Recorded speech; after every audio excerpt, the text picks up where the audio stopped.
wasiirka wasaaradda arrimaha dibadda iyo iskaashiga caalamiga ah ee Jamhuuriyadda Somaliland Dr. Ciise Keyd Maxamuud oo dalka dibaddiisa safar shaqo ugu maqnaa ayaa dalka dib ugu soo laabtay waxaana lagu soo dhaweeyay garoonka diyaaradaha caalamiga ah ee Cigaal ee magaalada Hargeysa. qaar ka mid ah mas'uuliyiinta wasaaradda arrimaha dibadda iyo iskaashiga caalamiga ah oo ugu horeeyo agaasimaha guud ee wasaaraddaasi Mudane Axmed Abakar Maxamed diblomaasiyiin uu ka mid yahay ku-xigeenka wakiilka Somaliland u fadhiya dalka Ethiopia agaasimo waxaad ka tirsan wasaaradda arrimaha dibadda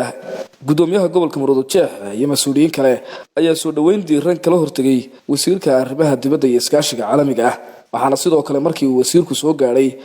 gegada diyaaradaha caalamiga ah ee Hargeysa ee Cigaal halkaasi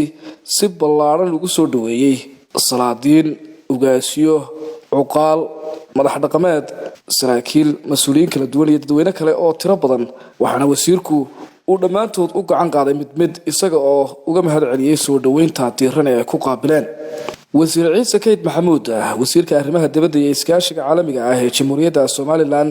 ayaa safar shaqo ugu maqnaa dalka dibaddiisa muddooyinkii dambe Maxamed Ibrahim Dambiil telefishinka qaranka Somaliland Hargeysa.